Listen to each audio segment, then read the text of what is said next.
Pablo Yonto es una personalidad dentro del periodismo, dentro del gremialismo del periodismo, ha quedado marcada su desempeño como delegado en el diario Clarín, por ejemplo, en algún momento, y esto es reconocido, yo creo que unánimemente en el ámbito del periodismo. Eh, es abogado especializado en derechos humanos y he estado en un par de disertaciones de él ante profesores de investigación periodística, más no lo he tratado personalmente, salvo hoy. Pablo Yonto, buen día, ¿cómo estás? ¿Qué tal? Buen día. ¿Cómo están ustedes? ¿Cómo estás? Bien, eh, lo primero que debo pedirte, Pablo, es una reflexión a propósito de esta situación, bueno, en que nos encontramos anoche con el ataque a la vicepresidenta. Estamos como creo que gran parte de la sociedad, por no decir toda, con una preocupación muy grande de lo ocurrido anoche, de este intento de homicidio de la vicepresidenta y que me parece que sacude muy fuertemente no solo a la política y a quienes estamos más cerca de la actividad política y judicial, sino que hasta el última de las argentinas y argentinos, porque por muchas cosas, pero sobre todo por el momento que se está viviendo en la Argentina y que, por supuesto, a partir de lo sucedido anoche, obliga a una reflexión muy serena, también muy política, y estas cuestiones deben ser conversadas muchísimo para que no solo nunca más ocurra lo que pasó anoche, sino que para que nunca más se le cruce por la cabeza a nadie eh, hacer algún tipo de expresión violenta como las últimas que hemos estado viviendo en estos últimos meses y años en la Argentina.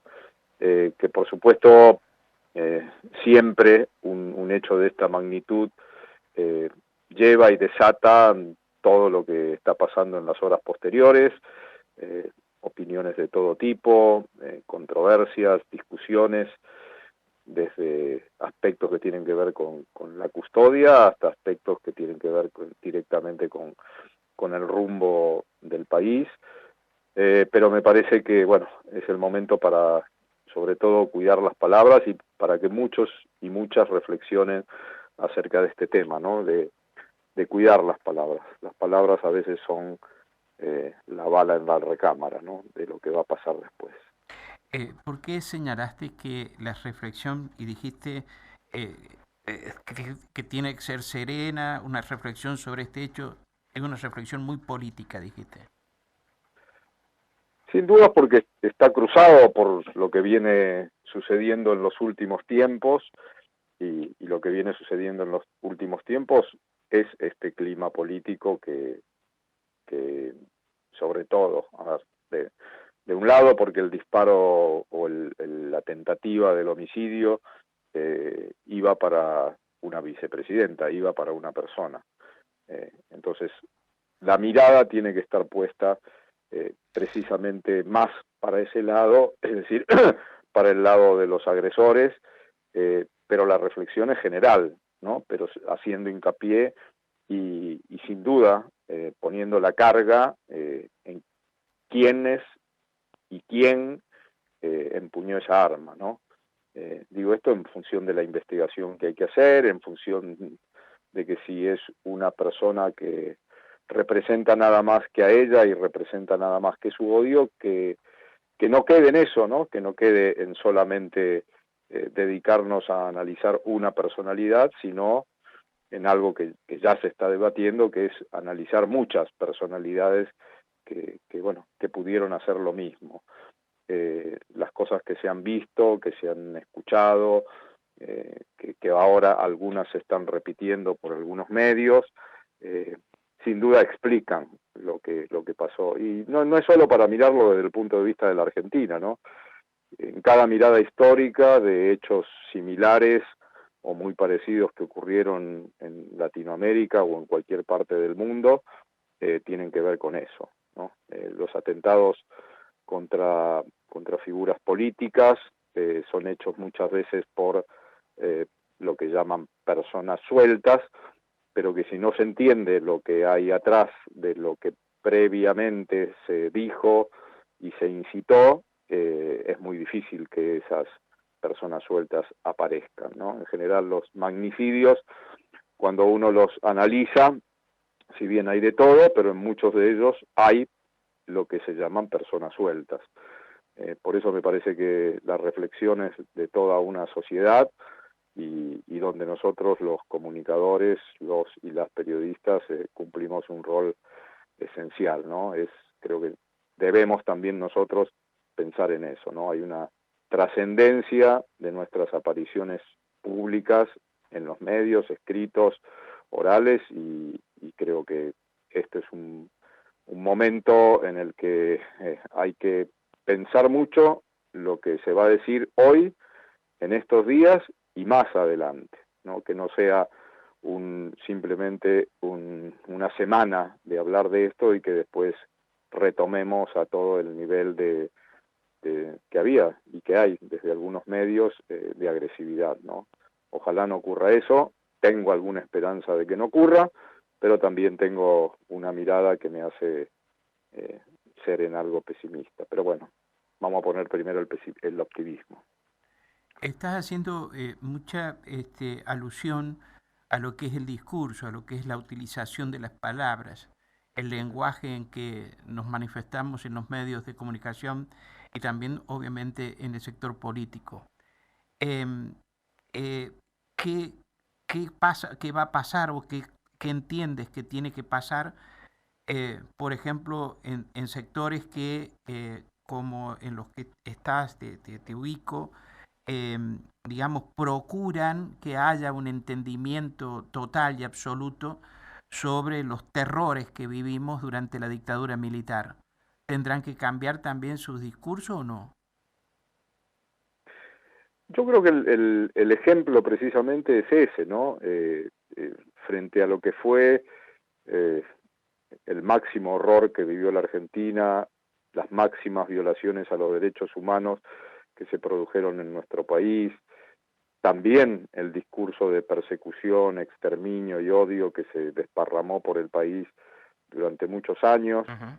tanto previo a la dictadura como durante la dictadura, eh, tuvo del otro lado, del lado de las víctimas, del lado de los familiares y después del lado de la inmensa mayoría de la sociedad, una sola respuesta, que fue el juicio y castigo a los culpables, es decir, que actúe la justicia, que se juzgue y que se impongan las penas que corresponde a quienes fueron los autores, y a partir de ahí el desarrollo de distintas políticas para consagrar el nunca más a los golpes, el nunca más al terrorismo de Estado, el nunca más a la violencia ejercida desde el Estado, y una cantidad de políticas que no se construyen de un día para otro, que se fueron construyendo con las décadas y que lograron lo que en la Argentina hace 5 o 6 décadas parecía imposible, ¿no? Que nunca más hubiese golpes, que los responsables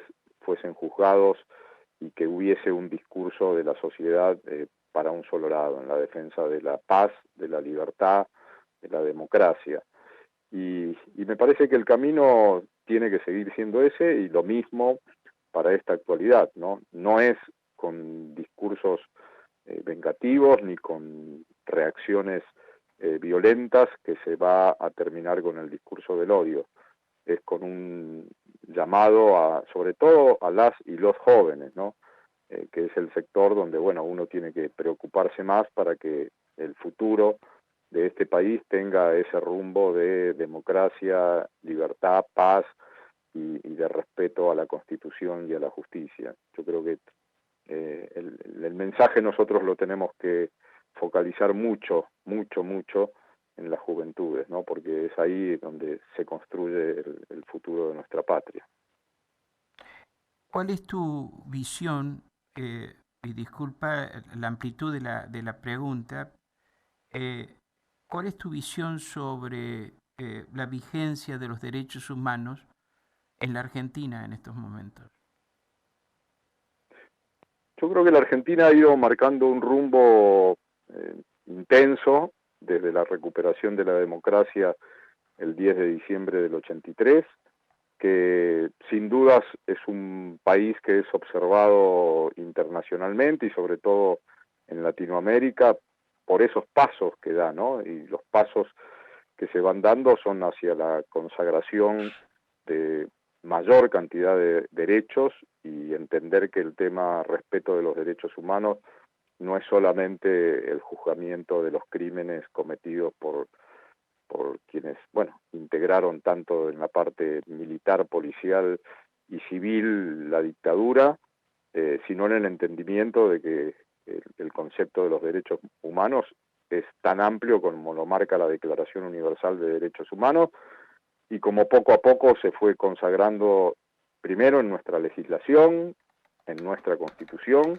y luego en el accionar de los distintos gobiernos que fueron pasando, algunos respetándolos más, otros respetándolos menos, pero creo que el rumbo que hemos tomado en la Argentina, ojalá que sea imparable y ojalá que sea ¿no? El de consagrar derechos y que la ciudadanía entienda que sus derechos, empezando por el derecho a la vida, y siguiendo por todos los otros derechos, el derecho a la salud, el derecho a la educación, el derecho a la vivienda, y para no seguir enumerándolos, es a partir de primero tenerlos, consagrarlos, explicarlos, saber que los tenemos y luego ejercitándolos, ¿no? Y yo creo que es una sociedad que con todos sus tumbos sigue yendo por ese camino, sigue transitando. La Argentina es un país que tiene muy altas las banderas de la defensa de los derechos humanos, aún con todas las discusiones, aún con los discursos que creo que son minoritarios alrededor, en contra de los organismos de derechos humanos, pero creo que saben bien, aún quienes aplican ese discurso, saben bien que en esos lugares no van a encontrar agitación de la violencia, no van a encontrar discursos de odio y saben bien que más allá de las diferencias, nosotros estamos dispuestos a dar todo para que hasta el último rincón de la Argentina y en el último lugar se le respete a todo ciudadano y ciudadana los derechos humanos que tiene. Quiero saber, Pablo, y con esto te libero, ¿qué piensas que si tiene valor el aporte que pueden efectuar los denominados juicios de la verdad en materia de derechos humanos? Si pueden tener estos influencia en la vigencia y en, digamos, la divulgación de los derechos humanos. Me estoy refiriendo concretamente, bueno, a los juicios de la verdad que se han hecho, no solamente vinculados con la última dictadura militar, sino más recientemente en Formosa, respecto del exterminio de pueblos originarios, o ahora la idea de que también debería hacerse con esa visión un juicio para sobre las responsabilidades que pudieron surgir en la guerra de la Triple Alianza. Quiero saber si le asignas valor a esto y qué crees que nos puede dejar. Sí, claro, sí, por supuesto, y esa también es en el sentido de la última pregunta que me hiciste, esto también es construcción de una conciencia jurídica y social alrededor de lo que se debió hacer y lo que no se debió hacer. La masacre de Napalpí, que es lo que estás hablando, que es uno de los juicios por la verdad que se hizo hace poco tiempo, y cualquier otro juicio por la verdad que se haga en la Argentina o en cualquier parte del mundo alrededor de investigar qué es lo que pasó en determinado hecho, sea una masacre o sea un hecho que bueno, que no tenga la dimensión de una masacre, pero que implique el Estado violando los derechos humanos, asesinando, persiguiendo, desapareciendo, tiene que ser mostrado judicialmente, tiene que ser exhibido en un debate, tienen que estar las pruebas y tiene que llegar la justicia a una conclusión indicando qué pasó y quiénes son los responsables. Lo peor que nos puede pasar, como en cualquier ámbito de la vida, es el ocultamiento, esconder mentir no hace bien ni en una familia, ni en una persona, y mucho menos en una sociedad. El objetivo de la desaparición forzada de personas fue el ocultamiento, y el ocultamiento no lo pudieron concretar porque la verdad sale y sale y sale, y la justicia llega, llega y llega. Por eso el hecho de llevar adelante juicios por la verdad es de lo más sano, ¿no? De lo más sano para la historia, de lo más sano para los familiares que hayan quedado en vida todavía, aunque hayan pasado muchos años, y es lo más sano para la democracia, ¿no? Ninguna democracia, ninguna sociedad se va a construir sobre una base fangosa y que se hunde, ¿no? Esa es una realidad en la construcción de cualquier casa y cualquier edificio. Se te va a caer y se te va a hundir el edificio, y nosotros necesitamos esos sólidos cimientos que son la historia y la verdad muy consolidados para que la casa que es nuestro país se pueda construir firme y hermoso para siempre. Pablo Yonto, muchas gracias. Muchas gracias. No, por favor, un abrazo grande a ustedes, buen día. Buen día. Pablo Yonto, abogado, periodista, estuvo esta mañana aquí en Nada Secreto en Radio Universidad. En la radio también tu opinión